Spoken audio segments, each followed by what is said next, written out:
Türkiye Yeniden Refah Partiyasining muavin raisi, parlament a'zosi Doğanbek'in biz Sharq Turkiston masalasini butkul islom dunyosining kun tartibiga olib kelishga, buni tushuntirishga va musulmonlarning qo'llashini qo'lga keltirishga tirishamiz dedi. Erkin Asiya radiosunun xabariga qaraganda, parlament a'zosi Doğanbek'in bu so'zni Dünya Uyg'ur Qurultiyi, Dünya Uyg'ur Qurultiyi fondi jamiyati va Uyg'ur akademiyasi fondi vakillari o'migini kutib olish yig'inida aytgan. Uning yeniden parlament a'zosi bo'lib saylanganligini tabriklab ziyorat qilgan vakillar o'migi yana Doğanbek'ga Dünya Uyg'ur Qurultiyining xizmati to'g'risidagi ma'lumotlarni va Sharq Turkistonning navbatdagi ahvoli to'g'risidagi dokladni sungan. Xitoyni ziyorat qilgan Falastin prezidenti Mahmud Abbas Uyg'ur masalasi kishilik huquq masalasi emas. Falastin hukumatı Xitoyning ko'rishini doim qo'llaydi dedi. Falastin hukumatining bir Xitoy siyosatini qo'llaydiganligini ta'kidlagan Abbas Uyg'ur masalasi to'g'risida mundaq dedi. Ba'zilar o'tirib qo'ygan Uyg'ur masalasi kishilik huquq masalasi emas. Bu Xitoyning terrorlik, oshqonlik va bo'lginchilikka qarshi ko'rishi. Falastin hukumati Xitoyning ko'rishini izchil qo'llab keldi.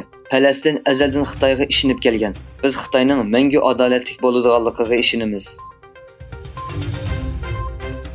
Amerika Davlat ishlar katibi Antony Blinken Beijingda Xitoy tashqi ishlar ministri Qin Gang bilan ko'rishdi. Blinken 2021-yilning 5-ida prezident Biden vazifaga o'tirgandan buyon Beijing ziyorat qilgan eng yuqori amerikalik amaldor bo'lib qoldi. Xitoy tashqi ishlar ministrligining bayonotiga qaraganda, Qin Gang Xitoy Amerika munosabatining diplomatik munosabat o'rnatilgandan buyongi eng nachar nuqtada ekanligini, bu ahvolning ikki tarafning manfaatiga mos kelmaydiganligini aytgan.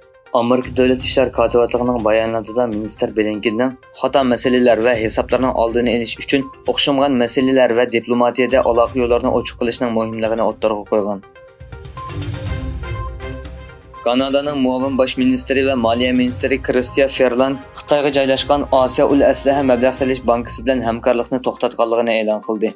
Ministr Freeland bu qarorning bankada ishlayotgan bir kanadalik isbot bergandan keyin chiqarilganligini bayon qilib, bu bankiga Xitoy kompartiyasining hukmronlik qiladiganligini o'ttirg'a qo'ydi.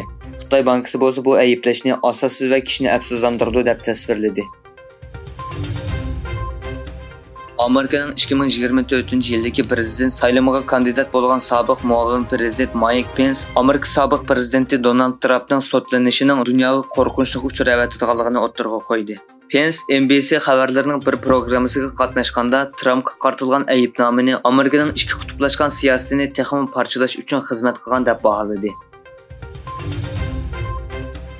Ukraina Davlat Mudofaa Ministerligining muavin ministri Anna Malyarning aytishicha, Janub Sepida 2 hafta davomlashgan hujum qilish jarayonida qutqizib olingan o'ltiraq rayon soni 8 ga yetgan.